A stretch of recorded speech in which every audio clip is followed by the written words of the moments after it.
right, Sunday fun day. Today's Sunday, June 22nd. And today I'm going to finish a video that I start on Culver City. Culver City is very nice city. I really like it very much. Unfortunately, it's very hard to find a parking. It's very hard to find parking spots. And it's kind of like one of those places where you can find parking spots, but you have to pay a lot of money. And all you have to know, it's a local. I know where to park, which is not too expensive. First time I found free parking across the street from Sony Pictures. Unbelievable.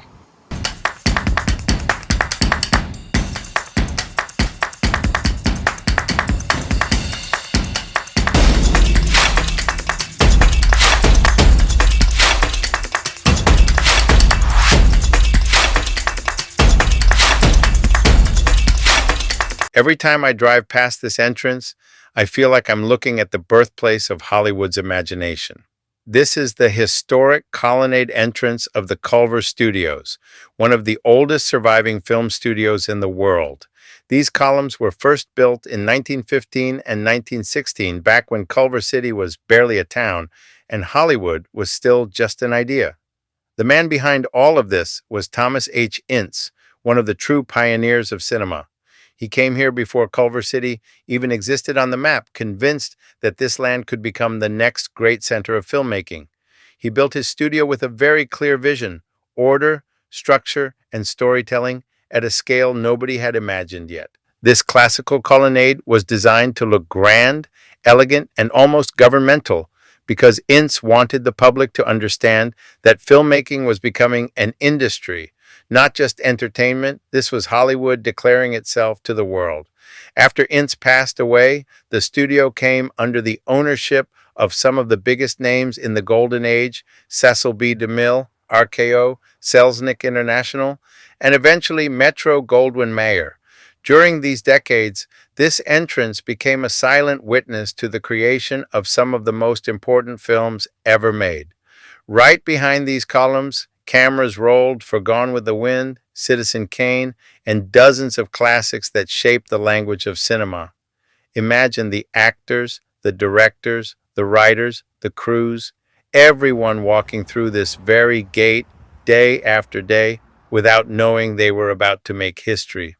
Over the years, the studio changed, expanded, modernized, but this entrance stayed. Even when everything else was rebuilt, these columns remained like a memory carved into the landscape, a reminder that Hollywood didn't just happen. It was built one film at a time, right here. Today, the Culver Studios is fully modern, home to Amazon Studios and the most advanced production stages in the world. But the magic is still the same, because behind these columns, the spirit of old Hollywood and new Hollywood live together in one place. Every time I pass by, it reminds me why I love filmmaking. It reminds me that every story, even mine, starts somewhere. And sometimes it starts right here. Right, this is a dream come true. I'm always driving by, never got the time to stop, like today, and do this amazing video, this historical, I just found out about the history about the building. A very nice lady who saw me she thought I was taking pictures. She asked me if she can help me, getting done my photo, and I was just explain to her that this is for my channel. And I was a little bit shy to ask her to interview her because I don't have my things together. I'm still working on it, but eventually, people like that, I would love to invite them and do like a small documentary. So if you're in the area and you're close to where we at, we can do a nice video and then we can do a documentary. I'm gonna do some documentaries about different topics and I hope you enjoy. All right, and follow me. All right, we're located exactly of the main entrance of Sony Pictures and Sony Music. Actually, Sony Music is here too. And this is the main entrance. As you can see in the back, the corridors for the main offices and all that stuff. Well, I'm not invited, so that's why I'm not there. And I don't like to, be funny like when I was in my 20s or a little bit of my early 30s. I used to just, squeeze in into places and events and things like that, but not anymore. I'm a little bit mature. I passed by that, but yeah, this is phenomenal. Behind me is the main corridor, and it's very, very lovely, as you can see. I love the buildings, very historical buildings, and I think it's phenomenal. Culver City was founded back in 1917 by Harry Culver, a man who believed this area could become a perfect spot between downtown Los Angeles and the coast. He wasn't wrong. In the early 1920s, the city became known as the heart of Screenland. Some of the biggest films in history were shot right here. The Wizard of Oz, Gone with the Wind, countless MGM productions. The streets I'm walking today were once the everyday path for actors, directors, and crew who built Hollywood's golden era. And Culver Hotel. The Culver Hotel opened on September 4th, 1924. When it first opened, it was known as the Hotel Hunt.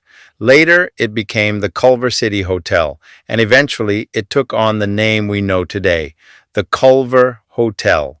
You'll find it at 9400 Culver Boulevard, right in the center of downtown Culver City. The building was created by Harry Culver, the founder of the city. His vision was to offer elegant, upscale lodging for the growing number of filmmakers, actors, and studio professionals working in the area. By the 1920s, Culver City had become one of the most important hubs for movie production. Major studios were rising all around, and the hotel became the natural home base for people in the industry. Its location made it the perfect place for actors, directors, and film crews to stay while they worked on nearby sets. This is why the Culver Hotel quickly transformed into a gathering point for Hollywood's golden age. Back in the 1920s and 30s, Culver City was booming with film studios. MGM was just a few blocks away, and the hotel became the perfect hideaway for actors, directors, and producers who needed to stay close to the set. That's why so many legendary names passed through these doors. Charlie Chaplin is said to have been one of the early silent partners in the hotel. His connection to the studios made this the ideal place for him to stay, meet, and work while the film industry exploded around Culver City. Hollywood royalty like Clark Gable, Greta Garbo, Joan Crawford, Judy Garland, Buster Keaton, and even a young Ronald Reagan all stayed here while working on films nearby. The hotel offered privacy, luxury, and the perfect distance from the chaos of Los Angeles. During the filming of The Wizard of Oz, more than 100 actors who played the Munchkins lived at the Culver Hotel. The hotel turned into a little world of its own, filled with music, rehearsals, and stories that still live today. Over the decades, the hotel changed owners, survived periods of decline, and eventually came back to life through careful restoration. Today, the Culver Hotel stands as a boutique landmark, preserving the elegance of old Hollywood while welcoming new generations of artists and travelers.